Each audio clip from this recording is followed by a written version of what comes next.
Sí, Lice. This meeting is being recorded. Sí, listen. Buenas noches. Vamos a comenzar con la clase del día de hoy. Bueno, nos vemos después de una semana.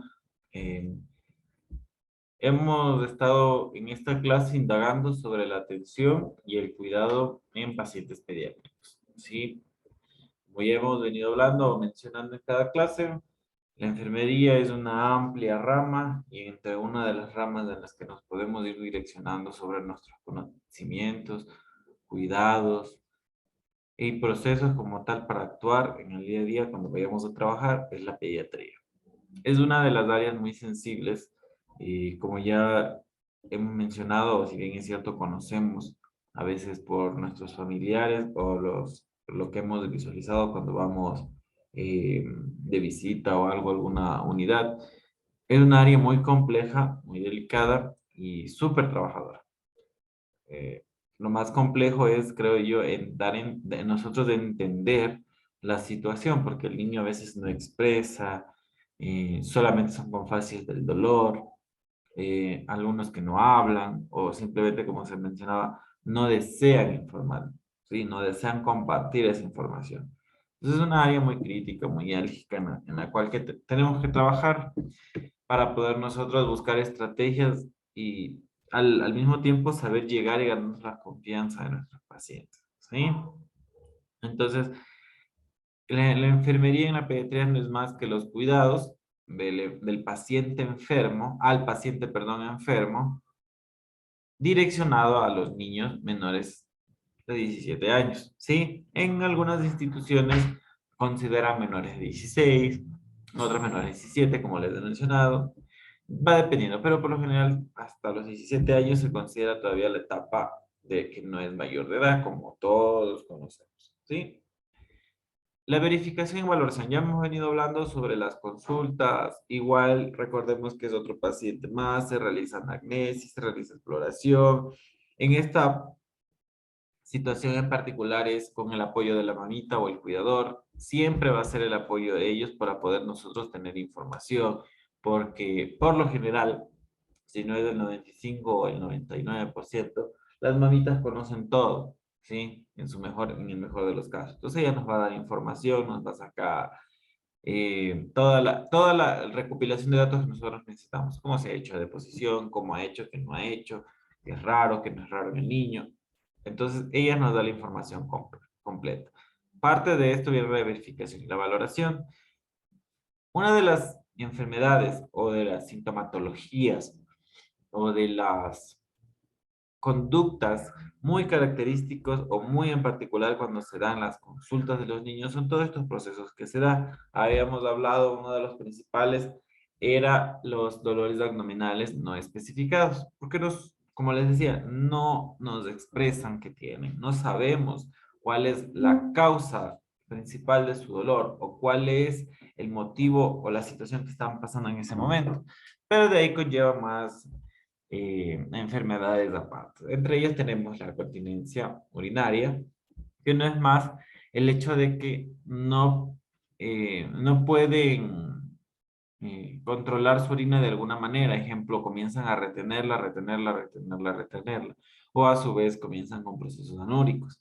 El estrés emocional, llanto fácil, como bien habíamos mencionado, piensan que el hecho de que llore es hambre. Llora es hambre. Y a veces sobrealimentamos a un bebé, ya sea con biberón, el seno, o ejemplo, lo típico para que se calme le dan una golosina.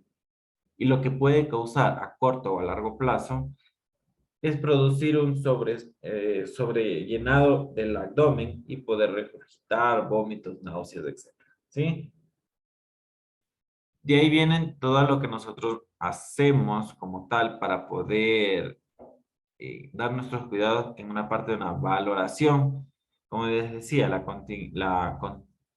continencia urinaria para nosotros ver si está o no está orinando. El estrés emocional que vemos mencionar. La espirometría, que es un control para nosotros poder evidenciar que ese niño está respirando o no está respirando bien. Una glucosa.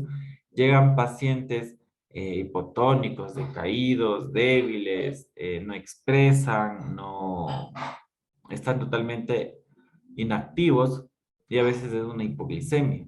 ¿sí? O sea, está una glicemia muy baja.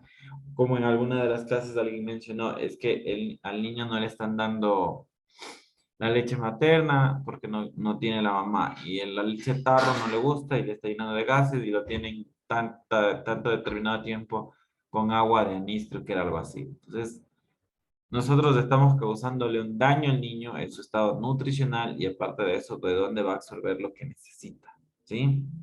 Su estado funcional. En cada etapa existen escalas para poder nosotros determinar. Como no sé si ya las mencionamos o las vamos a mencionar, pero existía, por ejemplo, cuando recién nacen, la de Capurro, para nosotros poder evidenciar la edad gestacional. Un ejemplo, con eso nosotros vemos un estado funcional porque para esa edad, el recién nacido, determinadas semanas ya debe de cumplir ciertas cosas, como ejemplo, la fuerza de las manitos. No digo que forme parte de las escalas, pero cuando nosotros ya vemos una escala, la implantamos, nosotros ya tenemos que evidenciar también cuáles son sus funciones adecuadas. Otro de los ejemplos, cuando tiene 2 años, ya sabemos que debe de expresar palabras. Como en alguna de las clases habíamos mencionado, ellos deben de hacer ciertas actividades. Entonces, si veo un niño que 2 años y no se comunica, no expresa, tiene preferencia a cualquier situación, nosotros sabemos que su estado funcional no se lo está dando, no se está cumpliendo. Ella debe hablar, conversar, tener relaciones personales con otros niños, con otras personas, tiene que socializar. Entonces, al momento de nosotros evidenciar que falta esto, solo vamos direccionando muy bien nuestro diagnóstico, tal vez podemos relacionar que el niño tiene algún tipo de autismo. Un ejemplo, no es siempre. La presión intracraneal, pero eso ya nosotros lo hacemos con un método invasivo. Pero una de las valoraciones, de ejemplo, muy comunes para nosotros ver que esté funcionando bien, que esté en un desarrollo correcto, era el perímetro cefálico, que era el poder nosotros medir con una cinta métrica, ¿sí? El cráneo. Con eso nosotros podemos diferenciar si está creciendo bien o si no está creciendo bien. Habíamos mencionado, existen las microcefalias y las macrocefalias. Micro, nosotros ya sabemos que es pequeño, ¿no? ¿Por qué no está creciendo bien y está pequeño? Porque hay una microcefalia. A veces los huesos del cráneo, ustedes saben, hasta el año y medio, 2 años son cartilaginosos y hasta cierta edad debería ya osificarse. Se osifican muy pronto y puede causar una microcefalia, ¿sí? La fontanela, que es la parte de aquí, ¿no? Cuando vulgarmente le saben decir mollerita, tiene que osificarse en una determinada edad. Y si se cumple antes la osificación, corre el riesgo de tener una microcefalia. Porque lo que ayuda a mantener eso cartilaginoso, nos beneficia, es que va a seguir expandiéndose a un desarrollo correcto.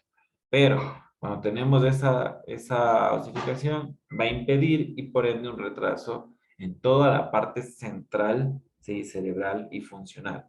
Ahora, si nos vamos al otro extremo, que hay una macrocefalia, quiere decir que no se osificó nunca, va a seguir y seguir y seguir desarrollándose con la capacidad de seguir y seguir creciendo. Podemos tener el riesgo de hidrocefalia. La hidrocefalia, como nosotros sabemos, es la acumulación o el aumento del, del líquido cefalorraquídeo en la cavidad del cráneo por cualquier problema. Existe una válvula que cumple una función específica que es eliminar este líquido hacia un lugar determinado para su absorción y a veces no tenemos esa función activa. Entonces, produce esto, comienza. Una de las correcciones para poder mejorar o que no vuelva, o que ya no esté sucediendo de tan manera tan abrupta esto, es colocar una válvula craneal, peritoneal, para poder eliminarse en la cavidad abdominal y reabsorberse por ese vello, ya sea de la orina, ¿sí? Es una de las estrategias, pero esto pasa cuando está la hidrocefalia, pero hay algo muy común, perdón, hay algo muy objetivo que nosotros tenemos que aprender a medir y a calcular bien. Habíamos mencionado, lo hemos recalcado mucho, que cuando nosotros no realizamos una actividad del control de los signos vitales y el control de las medidas antropométricas de forma consciente, lo que podemos nosotros causar es un daño futuro porque el diagnóstico ya no va a ser el mismo y el tratamiento por ende va a variar porque puede estar enfocado. Y ustedes ven incluso que los médicos, y es malo, pero no confían en el trabajo de uno porque ya no pasa una vez, dos veces, tres veces, siempre mide mal o pesa mal, etcétera. Entonces tenemos que realizar a conciencia estas actividades. En algún momento ustedes van a trabajar con niños en una consulta o en alguna área como tal y tienen que realizar estas medidas antropométricas para poder hacer una buena valoración. Tenemos que cumplirlo, ¿sí? Los signos vitales, perdón, los signos de la piel. A veces, solo con evidenciar si el paciente está bien rosadito, no está pálido, no tiene cianosis, que es la coloración azulada de la piel por la falta de la oxigenación, nosotros podemos identificar muchas cosas. A veces niños vienen muy pálidos, no tienen su color rosadito, nosotros ya nos vamos direccionando a una anemia. O si el niño está, como les decía hace un momento, y, perdón un ratito, y tenemos esa apariencia o esa apreciación cianótica, sabemos que le está faltando la oxigenación por cualquier motivo, ¿sí? Entonces, la valoración visual es tan importante porque nosotros de ahí vamos partiendo para un diagnóstico, vamos partiendo para que si estamos viendo algo normal, es nuestra voz de alerta, nuestro llamado de atención, ¿sí? Ahora, una de las cosas que ustedes hicieron como tareas es los percentiles. Recuerden que nosotros en cierta edad, en cierta talla, debemos de pesar tanto, medir tanto, y etcétera, en cualquier situación.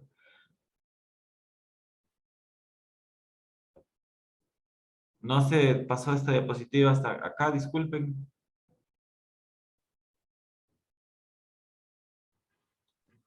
Dicen buenas noches. Estaba la misma de valoración. Ahí, ahí. Eso, ajá. Y aquí sí se ve los percentiles, las tallas y todo de acuerdo a la edad. Sí. Ya listo, gracias.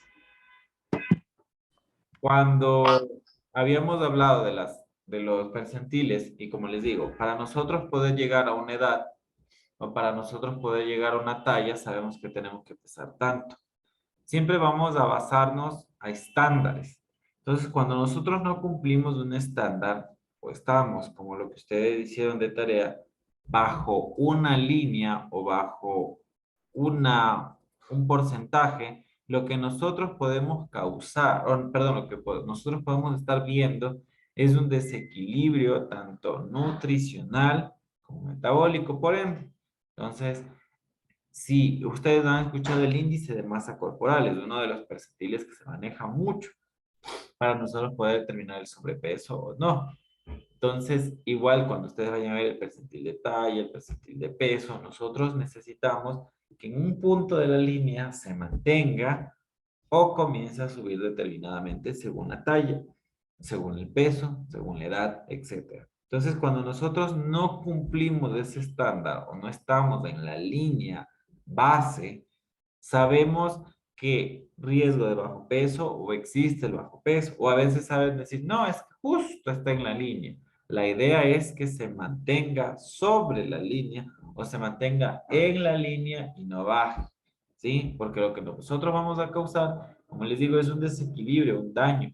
Si no hay un desarrollo adecuado, sus capacidades, y siempre llevémonos en la cabeza, cuando tenemos la edad prematura, o sea, los niños menores de 5 años, siempre tenemos que realizar lo más óptimo posible. O sea, tiene que estar dentro de todo para poder nosotros decir, va a crecer bien, va a tener un buen desarrollo, un buen aprendizaje, etcétera, etcétera. Entonces, esos percentiles son muy importantes por esos motivos. Y tenemos que, por ende, calcularlos bien, medir bien, tomar todas las medidas principales de todo esto, ¿sí? Vamos a hablar de una de las anomalías, algo muy común en los niños, las anomalías anorrectales, ¿sí? Es uno de los problemas más causales porque es en la parte de embrional o ya fetal se debería desarrollar, ¿sí? Pero nacen con estas anomalías. ¿Qué pasa cuando sucede esto. Tiene que ser intervenido quirúrgicamente de manera inmediata, ¿sí? ¿Por qué? Porque es el espacio, ejemplo, aquí tenemos, vamos a hablar de la ausencia del orificio cuando nacen, ¿sí? Quiere decir que no tienen para poder eliminar las primeras heces del bebé. O sea, todo se va reteniendo. Y como habíamos hablado en cualquiera de las clases, todo lo que tiene que desechar el organismo debe de salir en su determinado tiempo, porque si no el organismo comienza a reabsorber. No es que es normal, bueno, no realizo deposición, no realizo orina un día o más de 24 horas y ya no pasa nada. El organismo comienza a reabsorber y como esas son toxinas, son cosas malas de nuestro organismo, por ende nuestro organismo va a salir afectado. Así que tengamos muy en cuenta y mucho cuidado de si detectamos algo como este ejemplo, que por lo general se evidencia apenas nace, en una valoración completa lo ve el pediatra, el neonatólogo, el médico, la enfermera, quien sea que haya recibido al bebé, ¿sí? Se debe hacer de manera inmediata para que ese bebé pueda eliminar todo lo malo y las toxinas. Es uno de los principales, como yo les digo, anomalías que se sabe dar en los recién nacidos.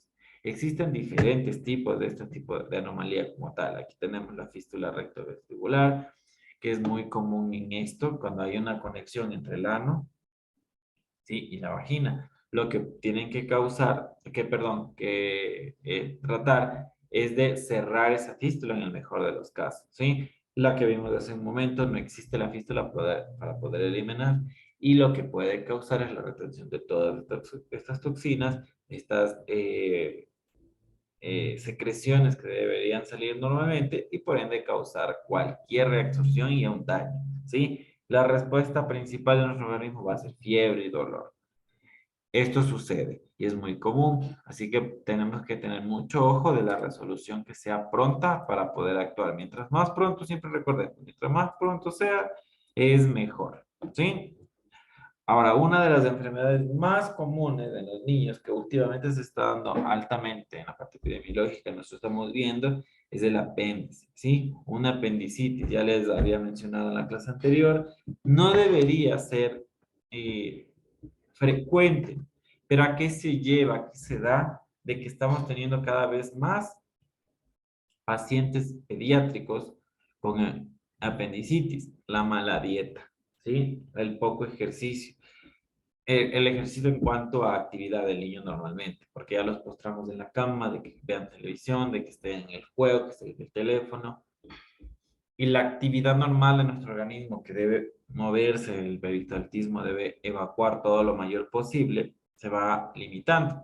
La dieta, por ende, es porque, como su nombre le dicen apéndice, una parte pequeña que forma parte de los intestinos, es un apéndice, como su nombre lo dice, algo extra, ¿sí? Y es algo tan pequeñito que comienza a acumularse residuos como granos, semillas, etcétera. Entonces, la mala alimentación, la falta de fibra, la falta de hidratación, la falta de lo anterior que habíamos mencionado, los movimientos, que su organismo tiene que estar en movimientos, en cambios constantemente, que esos intestinos trabajen para poder eliminar, ha causado de que comiencen a retenerse todo esto y ahora es común ver apendicitis en niños de 6 a 7 años, cuando anteriormente lo más común que se daba en la adolescencia, 16, 17 años en adelante, ¿sí? No antes. Entonces, ahora se da por este tipo de cosas. Como nosotros estamos estudiando, y ya lo hemos mencionado siempre y lo hemos recalcado, tenemos que ser parte de la prevención. Ya conocemos que eso hace daño, ya conocemos que eso está mal, que no debemos de tener mucha vida sedentaria, que debemos de aumentar la alimentación de nuestras fibras, vamos a causar un daño a nuestros pacientes. Sí, y más a un niño. Y como yo les decía, los niños a veces no expresan el dolor, solo se lo quedan. Y al momento de que se lo quedan, lo que nosotros vamos a tener es mayor complicación. Porque, ¿qué pasa? Este órgano puede llegar a ver, es muy raro, pero se puede ser hasta asintomático, o sea, ya está muy inflamado, está irritado, está con una infección, pero no produce un dolor significativo. Ya sabemos que se tiene que dar en la fosa ilíaca derecha. Inicia en la parte central, mesogastrio, y se irradia acá, pero a veces solo se mantiene en el mesogastrio. lo tienen en la parte central, ahí y no se localiza para acá. Entonces, es muy raro, como yo les decía, que en un niño se debe de dar. Ahora se está dando, pero es muy raro, no debería darse, es más común. Y los niños no refieren un dolor de barriga, no refieren un dolor localizado. Aparte, su organismo, recordemos que es más pequeño y el plexo solar aquí que está, que es una rama grande del nervio y se irradia por ahí todito hacia abajo. Entonces, los centran y el diagnóstico puede ir direccionado mal. Cualquier sintomatología de dolor abdominal se puede relacionar con apendicitis, así que mucho ojo, no hay que darle un subvalor o quitarle la importancia a una sintomatología de un paciente, ¿sí? Ahora, ¿por qué se da lo que ya lo hemos venido diciendo? ¿Cuál es la función? Eliminación de gérmenes y toxinas, secreción interna, fusión hormonal peristáltica, o sea, dentro de nuestro intestino, para los movimientos adecuados, como yo les decía, el intestino tiene movimientos de peristaltismo, ¿sí? Ayuda como lubricante para eliminar las heces como tal, ¿sí? Lo más común que pasa cuando nosotros tenemos presentar un cuadro de apendicitis. Dolor, las sintomatologías más comunes. Dolor, fiebre, náuseas, diarrea. Náuseas pueden ser acompañadas como vómito, como no, y diarrea. Y el dolor específico, como yo les decía, comienza de forma abdominal central, ¿sí? Comienza en la parte central y se va a la fosa ilíaca derecha. Es lo más común. Ese es el dolor característico, ¿sí? Así que, nuevamente les digo, cualquier sintomatología relacionada a la sintomatología abdominal se puede ir relacionando, direccionando una apendicitis, así que mucho ojo, no le quiten una importancia. Aquí tenemos, ¿qué pasa? Antes de que me olvide, ¿qué pasa cuando esta apéndice no es sacada de manera inmediata? Nosotros, como aquí vemos, tenemos una cavidad donde hay un líquido que se llama el peritoneo y que cubre toda nuestra cavidad abdominal, ¿sí? Donde está cubierto los intestinos, del estómago, etcétera, todo lo que se encuentra en la cavidad abdominal. Cuando esto no se saca de forma oportuna, puede llegar a romperse, puede llevar a haber una ruptura. ¿Y qué pasa cuando hay una ruptura? Hay una infección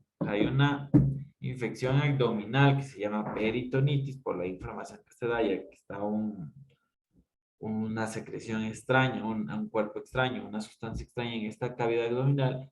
Y al momento de que esto ya no es solo una apendicitis, sino una peritonitis, el cuadro clínico y la morbilidad y la gravedad aumenta. ¿Por qué? Porque tienen que hacer una limpieza total abdominal. Tienen que dejar drenes. A veces el antibiótico 1 ya no funciona ni el 2, sino se va a un 3. Y como hemos venido mencionando, mientras mayor sea el número de la generación de los antibióticos, mayor es el riesgo, ¿sí? De complejidad y de efectos adversos en nuestro organismo, ¿sí? Entonces, para que se den cuenta o más o menos entendamos, cuando hay una sintomatología, hay que tratar de ser inmediatos, tratar de ser oportunos, diagnosticado pronto, porque el riesgo de una peritonitis no es solamente, bueno, ya le dio peritonitis, la lavamos de los intestinos y ya. Es un riesgo fatal, es una complicación, aumenta la morbilidad y aumenta el riesgo de daño, ¿sí? Recordemos que están cubriendo nuestros órganos, y cada uno tiene su función, entonces el líquido peritoneal tiene una función específica de lubricación, de protección. Ahí se encuentra nuestra flora bacteriana que nos protege de cualquier infección intestinal, ¿sí? Entonces, si nosotros causamos una infección, ahí vamos a quedar susceptibles. Y como les digo, ya el antibiótico 1 ya no nos va a hacer efecto, sino nos vamos al 2. Y ya habíamos mencionado y somos muy en cuenta y tenemos muy en claro que mientras más vaya aumentando la generación de los antibióticos, más efectos colaterales adversos y complicaciones va a darnos a nuestro organismo, ¿sí? Entre ellos los más comunes de la falla renal, diarreas, desequilibrio hidroelectrolíticos, entre otros, ¿sí? Pero muy en cuenta. Ya nosotros vemos la sintomatología, la relacionamos con algo que tenga que ver con una apendicitis, no dejar pasar, ¿sí? Darle la importancia que se debe. Aquí tenemos un ejemplo de una apendicitis purulenta.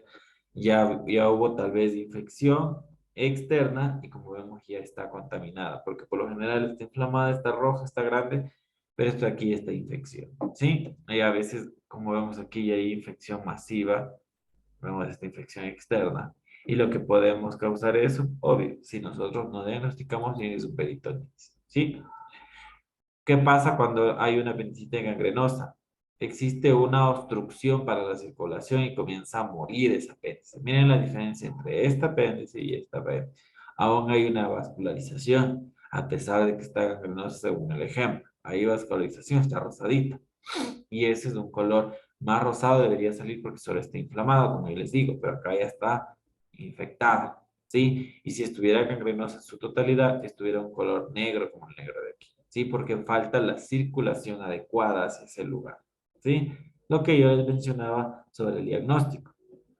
Dolor, ¿sí? La sintomatología, comúnmente, dolor abdominal. Aquí tenemos náuseas que pueden llegar al vómito como tal, ¿sí? Pero las náuseas son principales. Cronología de Murphy es uno de los más principales que se da, que es la sintomatología y el dolor específico que nosotros hablamos aquí, ¿sí? Una zona sensible. Si usted le hace presionar y soltar de golpe, el paciente no va a aguantar ese dolor, ¿sí? Que eso es una estrategia para nosotros poder evidenciar que está ahí. Hipertermia, muy común, como se puede dar, como no se puede dar. En la mayoría de los casos más se da diarrea que estreñimiento, ¿sí? Anorexia, falta de apetito, no queremos comer por el mismo dolor, evidentemente, ¿sí? Esa es la estrategia que yo les decía de McBurney. Cuando nosotros presionamos y soltamos, es una de las estrategias, ¿sí? Para nosotros poder evidenciar. Justo en la fosa ilíaca derecha presionamos unos segundos y soltamos. En el momento de que hay dolor exagerado, intenso, nosotros sabemos que hay un dolor específico ahí y ya estamos bien identificados que lo más seguro es que hay una apendicitis, ¿sí? Donde nosotros hacemos esta maniobra justo en la zona 1, ¿sí? Es donde nosotros presionamos y soltamos. Solo presionamos por unos segundos y soltamos. Y hay un dolor exagerado que puede llegar a causar, ¿sí? La sintomatología adecuada. O sea, nos está dando, nos está avisando que hay algo que no está bien, que está inflamado y por ende vamos a nosotros a estar direccionados al apéndice. ¿Cuál es el mejor método de diagnóstico para nosotros ver que hay una apendicitis? Es el examen de laboratorio cuando hay una infección, los glóbulos blancos superiores a 10.000 y eco de imagen. Siempre con un eco nosotros vamos a ver si esa apéndice está inflamada o no.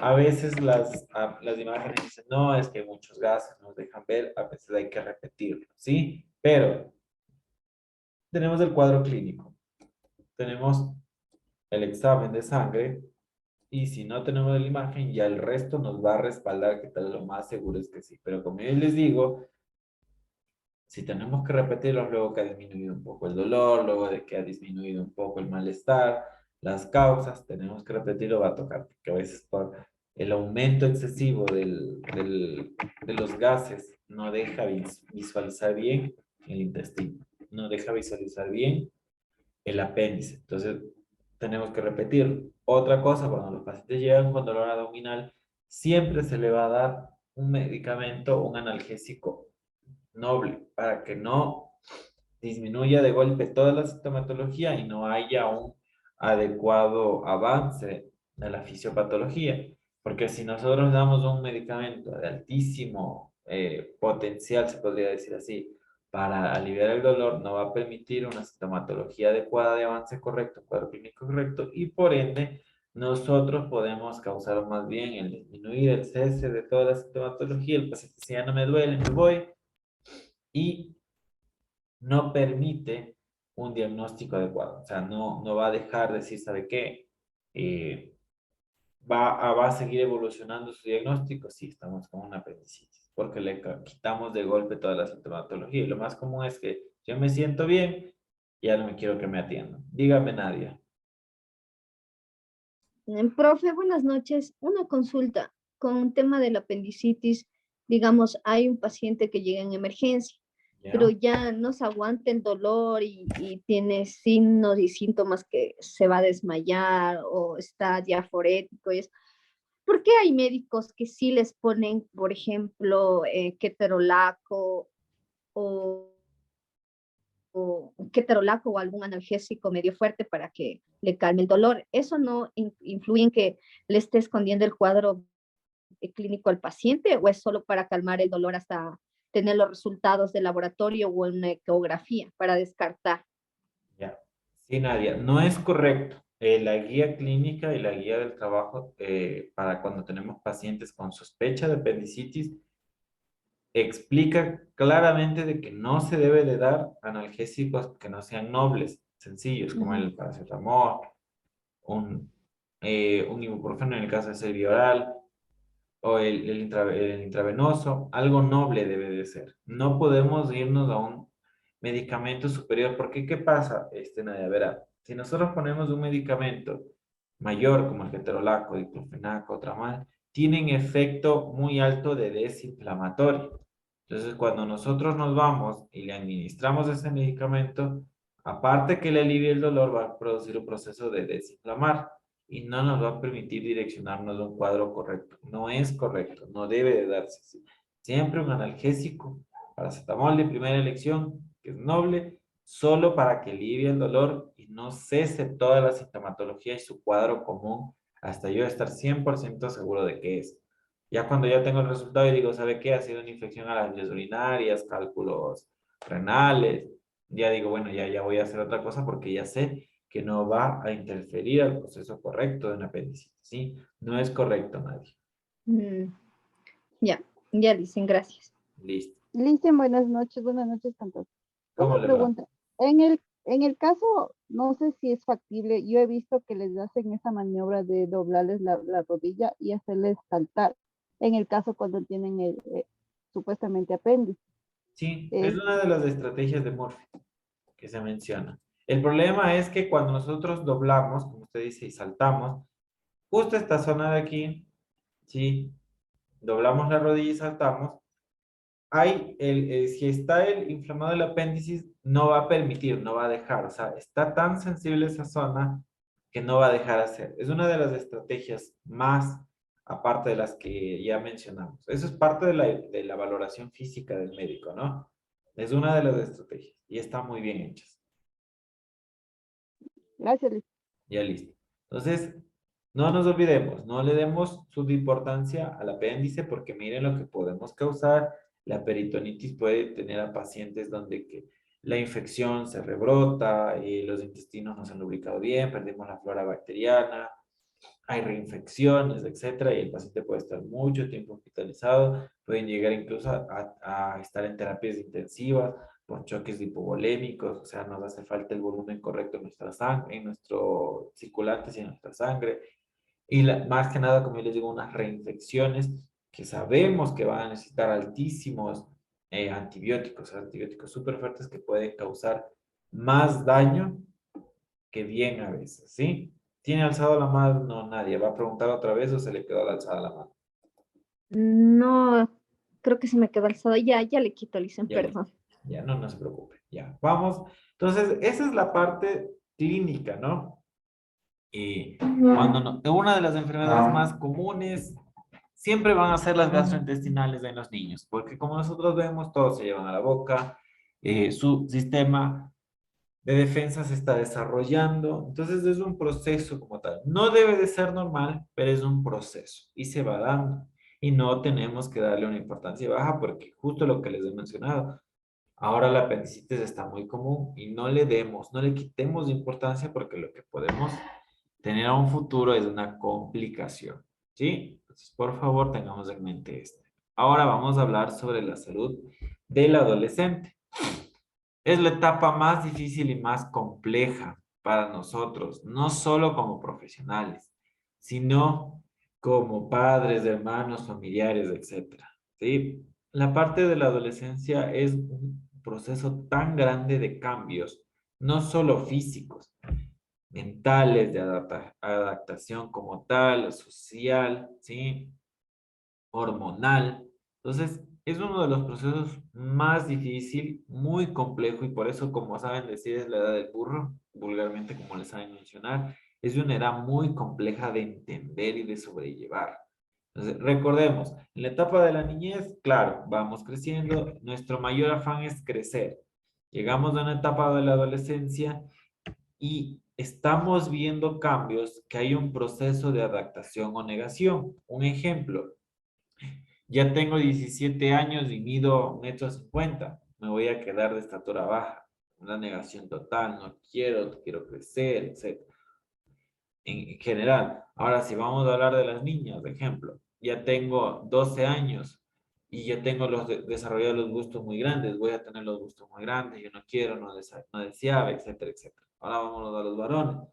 Tengo 17 años, no me crece ningún vello corporal en el rostro, no tengo barba, no voy a tener barba, etcétera, etcétera, etcétera. Entonces, como les digo, es un proceso de aceptación o negación a los cambios que están recibiendo. Sí, dejamos de crecer y desarrollarnos en nuestra totalidad a los 21 años, pero toda esta etapa tan grande, tan difícil, tan compleja, ahora lo acompañamos de un proceso hormonal, donde las hormonas están sube, baja, baja, sube. Existe el proceso o el periodo de curiosidad, de conocer más de nuestra etapa hormonal. Y es un desarrollo muy grande, como les digo, muy complejo. Tenemos que aquí, en esta edad, en esta etapa del desarrollo, es donde más interviene la psicología y la salud mental. Porque no es fácil decir, voy a aceptarme tal y como estoy. Uno lo dice, sí, lo debería hacer, pero cuando uno ya está viejo, cuando ya no tiene marcha atrás, cuando uno ya pasó de los 30 años y dice, bueno, ya me tocó aceptarme tal y como soy, un ejemplo. Pero cuando estoy en la adolescencia, existe el punto de esperanza, el punto de decir, bueno, yo voy a hacer esto, yo no voy a hacerlo esto, yo quiero esto, yo lo otro y lo aquello. Existen las dudas, existen las cuestiones de preguntarnos, de saber, de direccionarnos y el apoyo, no solamente a veces, como yo les digo, la parte familiar, sino la parte de un profesional es muy importante. Porque, ¿qué pasa? A veces las niñas o los niños que están en una etapa de no desean hablar con un familiar por un temor, pero existe el profesional y el profesional empiezan a contar ciertas cosas que sabe qué me pasa esto, sabe esto, lo otro, sabe qué, es que ahora me doy cuenta porque sucede. El varón le dice, ¿sabe qué? Es que y ahora me doy cuenta de que yo solo tengo un testículo. La madre, el padre, el cuidador directo a veces no se dan cuenta, ¿sí? Y el niño a la adolescencia se dio cuenta en su autoexploración, lo que sea. O la niña le dice, ¿sabe qué? No le quiere contar a la mamá por miedo al temor, al rechazo, lo que sea. Y dice, ¿sabe qué? Siento que tengo una masa en este seno y en este no, un ejemplo. Y existen las dudas. Entonces tenemos que intervenir mucho en esta parte de consejería, de apoyo, de dirección. Por eso es tan importante y se repite tanto las consultas para poder dar una atención oportuna para el diagnóstico. Hace poco, en el hospital que yo trabajo, falleció una niña de 15 años con cáncer en el útero.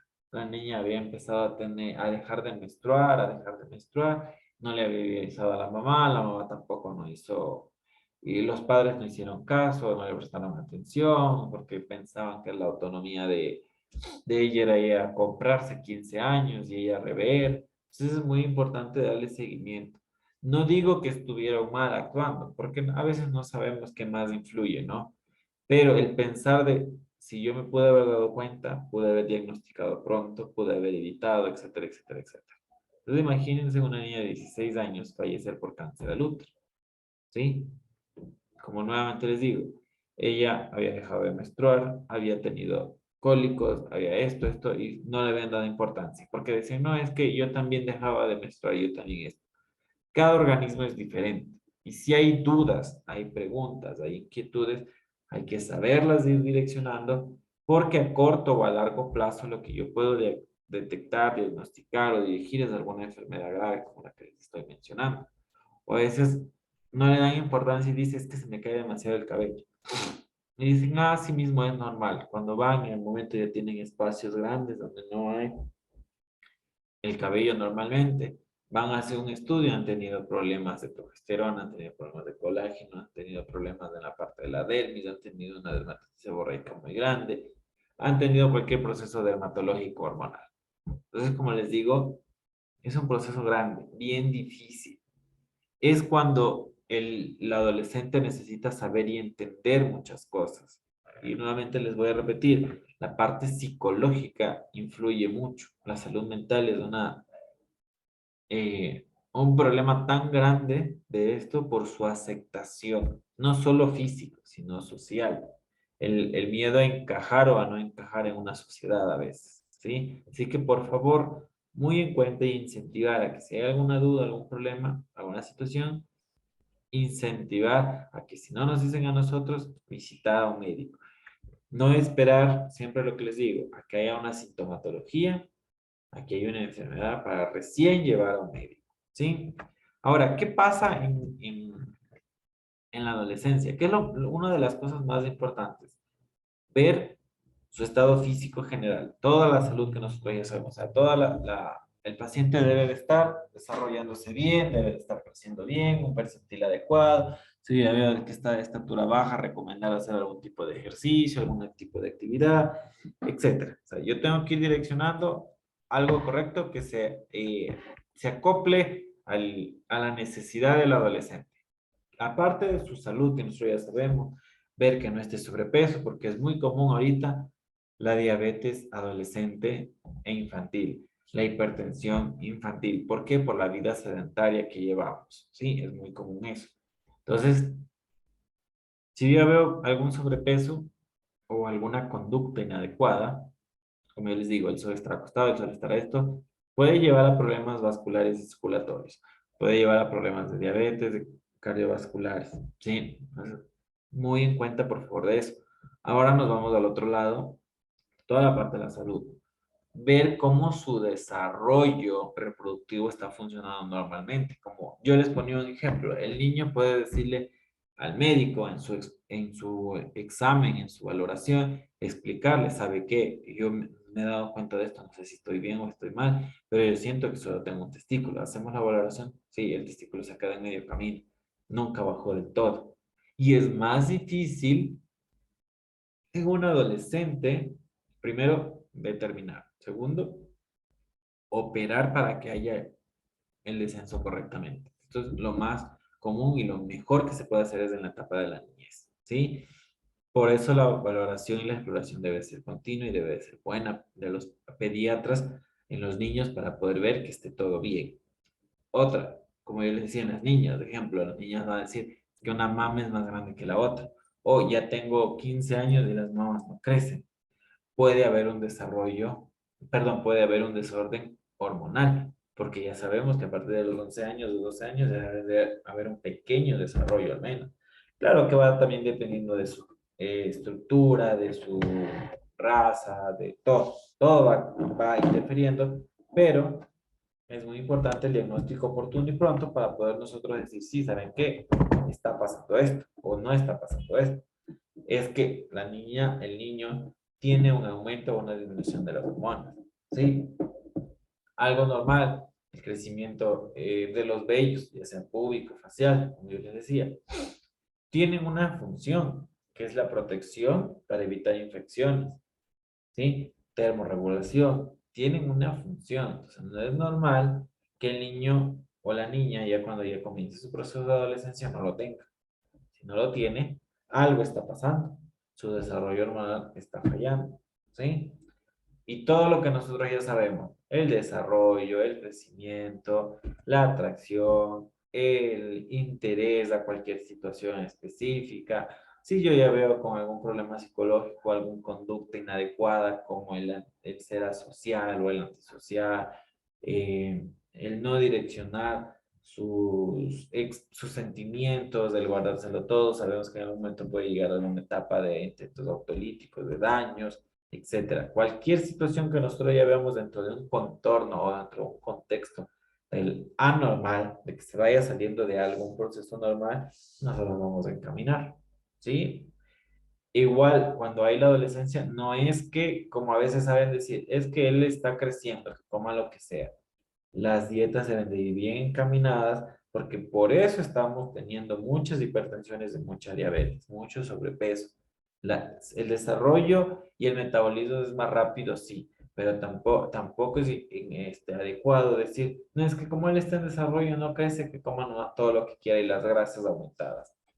Si bien es cierto, la contextura, la parte visual, nosotros estamos viendo que está delgado a veces o delgado, pero si hacemos un estudio, colesterol elevadísimo, y ya hemos mencionado que el colesterol y los triglicéridos a veces se evidencian por dentro y es cuando ya empiezan a cerrar las capas de los vasos y por ende en algún momento puede llegar a colapsar y producir algún problema vascular, un daño, una ruptura, ¿sí? Así que no es, como les digo, no es de dejarlo simplemente así, dejarlo pasar y decir no pasa nada. Debemos de conocer todo, debemos de saber qué está pasando y qué no está pasando. Y siempre encaminar a que si hay algo anormal, algo extraño, algo oportuno. Como yo les ponía el ejemplo hace rato, estábamos hablando de la niña de 16 años que falleció de cáncer. Tal vez, si nosotros hubiésemos cuestionado, preguntado o hacer un acompañamiento a nuestros familiares o a nuestros pacientes, y al momento que me dice, ¿sabe qué? Tengo dolor, tengo cólicos y no estoy menstruando, de forma inmediata llevarle a alguien para una detección oportuna. Pero si dejamos pasar y decimos, no, así es normal. Yo también, como saben decir, yo también sabía dejar menstruar 6 meses y estoy bien. Esa misma función orgánica no es la misma ni la mamá hacia hija, peor hacia otras personas que no tienen relación familiar. ¿Sí? Habíamos mencionado eso en alguna de las clases, no necesariamente de pediatría, sino en cualquiera. No se va a dar igual. Y mientras más pronto sea la detección, es mejor. ¿Sí? De la misma manera, ejemplo, tenemos niños de tal edad, adolescentes, varones de tal edad, y que no hay el cambio como tal de la voz, no hay el engrosamiento de la voz, ¿sí? O no haya el desarrollo normal en su parte, ejemplo, testicular.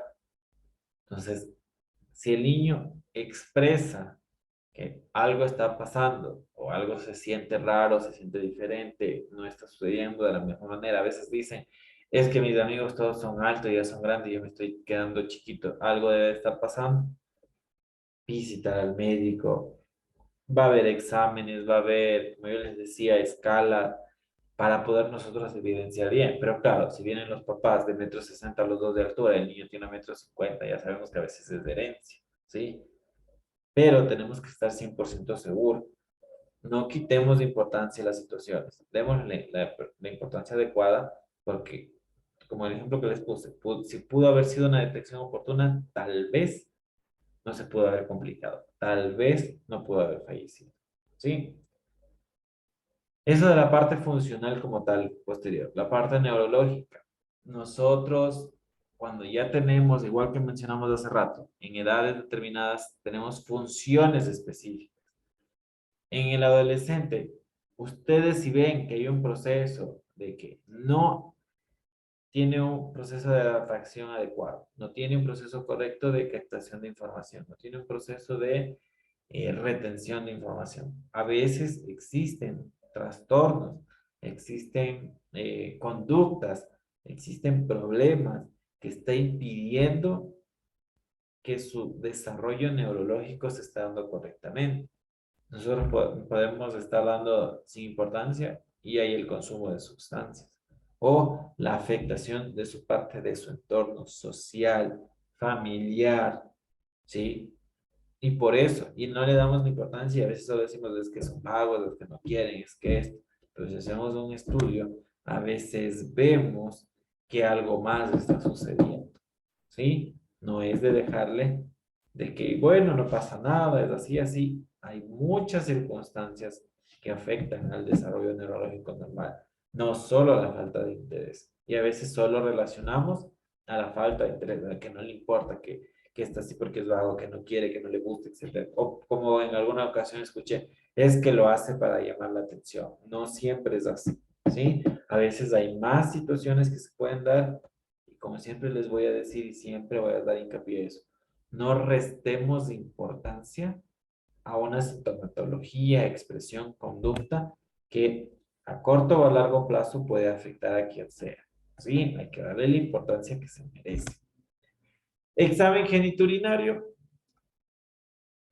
Cuando nosotros tenemos niñas con infecciones recurrentes a las vías urinarias, aparte de lo que ya venimos de la parte funcional, y morfológica, o sea, cómo está estructurado o no, algo que se estaba dando en alguna ocasión, en los años 2010 más o menos, es las infecciones recurrentes a las vías urinarias en adolescentes y niños. Y se relacionó netamente con la falta de higiene. Entonces, me acuerdo yo que cuando estaba en el colegio, porque estaba todavía ahí, o en la universidad, no, sí, en el colegio todavía estaba, comenzaron a hacer muchas campañas de promoción y prevención de esto, ¿sí? ¿Por qué? Porque no es normal que adolescentes y niñas que todavía no han iniciado su actividad sexual, tampoco las que hayan tenido, es correcto, ¿no? Pero se va a dar más direccionando por allá, pero cuando tenemos niñas menores que todavía no han tenido un inicio de actividad sexual, haya tantas infecciones, no es nada correcto. Y comenzaron a ver, a hacer un estudio. Yo me acuerdo cuando yo vivía ahí, yo era parte del estudio todavía de la adolescencia, comenzaron a dar promoción para evitar, porque es incorrecto. O sea, ¿cómo yo puedo tener que una niña constantemente esté con infección de hongos? Y vamos a ver, ya ha sido porque siempre va a las piscinas, un ejemplo. O está con infecciones recurrentemente y hay coli. En una niña de 3 años, 2 años. Es que la limpieza de cuando realizan deposición están haciendo al revés, como yo les decía. Lo correcto es de la vagina hacia atrás y hay personas que lo hacen al revés. Entonces traen la infección, la contaminación de las heces del ano hacia adelante. Y como nosotros sabemos, la vagina es un órgano interno, ¿sí? Con un conducto que puede ir llevando contaminación interna. Entonces es uno de los ejemplos. Nosotros ya vemos que hay algo anormal, algo está pasando, ¿sí? No, porque hay infecciones y no debería haber, ¿por qué? Ya vamos a investigar qué pasa y el qué sucede. Y recuerden que las infecciones recurrentes y continuas no solamente es que viene un tratamiento cualquiera y listo, lo va a curar. Hay infecciones tan recurrentes que se hacen resistentes y va aumentando. Mientras más aumenta la necesidad de antibióticos o la necesidad de, de un medicamento superior, lo que nosotros vamos a pasar más es efectos adversos, ¿sí? Las enfermedades de la parte de la salud reproductiva, hay que investigar, hay que trabajar mucho en nuestros países latinoamericanos, hay una pobreza en cuanto a la educación sexual. La educación sexual no es decirle tengo o no tengo hijos. La educación sexual es métodos de prevención, de comunicación, de formación, de educación para tener una vida reproductiva sana. El derecho a la reproducción aquí es libre y voluntario, sabemos en este país. En cierta parte a veces se considera que es inadecuada porque si la mujer quiere tener 10 hijos en una situación socioeconómica tan baja, el gobierno o el Estado no impide, debería impedir porque el único perjudicado en todo esto son las nuevas generaciones. O sea, no es correcto. Y aparte todo lo que conlleva una vida de salud reproductiva, todas las enfermedades infectocontagiosas, embarazos no deseados, abortos a veces que se pueden producir de forma legal. Aquí en el país todavía no existe esa parte legal, sino se da la parte ilegal, y la parte ilegal es la única y la que siempre va a tener consecuencias en la madre, ¿sí? Entonces, todo eso de la salud reproductiva no es solamente, como yo les digo, bueno, es para que decidas si quieres tener hijos o no. Es todo un contexto muy grande y debemos de encaminar a eso, porque hay una edad correcta, hay un espacio adecuado, hay un momento, ¿sí? Entonces, si nosotros no conocemos, piensan que, como saben decir, el, un hijo viene con el pan debajo del hombro, claro, pero el que le va a tener que poner ese pan son los padres. Y si estamos hablando de que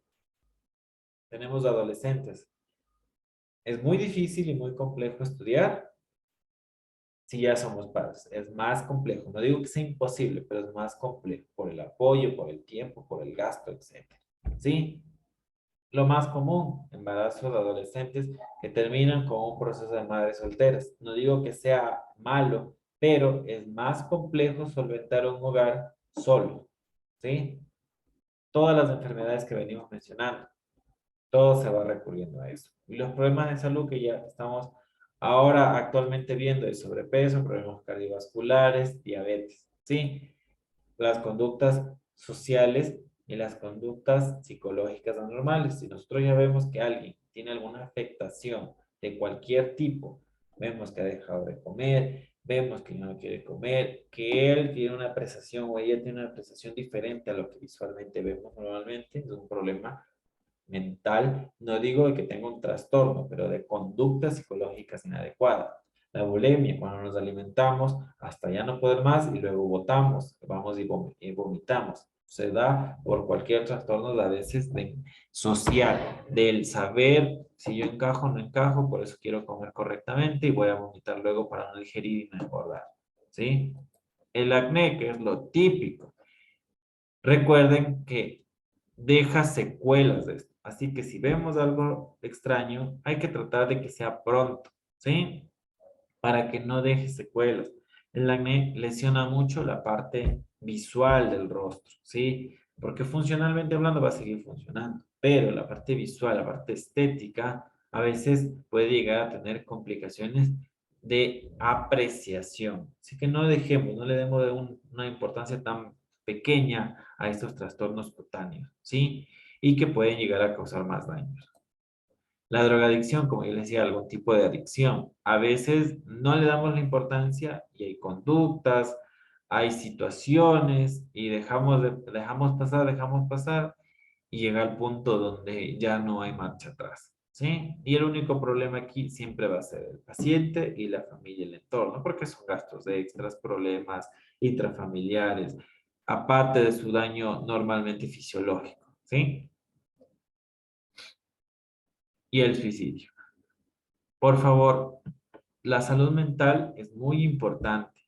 No dejemos de darle importancia a una salud mental. No dejemos de darle importancia a una conducta inadecuada o una característica. Vemos algo raro, vemos algo extraño, vemos comportamientos, conductas, actividades. Seamos del apoyo. Si a veces en circunstancias personas dicen, no, es que a mí no me dicen nada, tratemos de buscar de forma muy sutil el apoyo extra, ¿sí? O direccional, porque puede llegar a problemas de, como yo les decía, intentos autolíticos, que de tratar de suicidarse. No quitemos la importancia. En la adolescencia es muy común esto, por el problema de la aceptación, por el problema hormonal, ese desequilibrio. A veces dicen, no, es que quiere llamar la atención, por eso se corta las manos. No, algo pasa. No quitemos la importancia que debe de darse a esta situación, ¿sí? Listo, jóvenes, esto es todo por la clase del día de hoy. ¿Tienen alguna pregunta, alguna duda? Si no, nos vemos en la clase de refuerzo. Licen, buenas noches. Yo Díganme, tengo un problema. De los deberes, ¿son díganme. los mismos? ¿Cómo son los Son lo mismos? mismo son lo mismo que están en la plataforma. Sí, no se les cambió porque por el tiempo me informaron que no les cambié. Son los mismos. Ah, ya, muy amable, gracias. Ya. Listo, jóvenes. ¿No tienen ninguna otra pregunta? Nos vemos en la próxima clase del día de refuerzo, ¿sí? Yo sí, profe. Dígame, Profe, ¿cuándo tenemos la clase de refuerzo? verán, como hubo un problema de las credenciales mías, nosotros nos retrasamos de una clase. Entonces, Ah, déjenme ver un ratito, por favor. Vamos a ver. Yo me imagino que, no, el lunes, yo me imagino que ha de ser el jueves la clase o viernes, ¿sí? Yo tengo que conversar con el departamento educativo para ver cuándo le redistribuyen y ya le han de poner en la plataforma, que ha de ser entre hoy o mañana que ya les han de poner o a más tardar el lunes, ¿sí? Si es que no existe, por favor me escriben, si es que todavía ustedes no ven, ¿ya? ya, ya, profe, gracias. Ya. Entonces, eso es todo. Nos vemos en la próxima clase. Que tengan una buena noche y que pasen muy bien, ¿sí? Gracias. Pasen muy bien.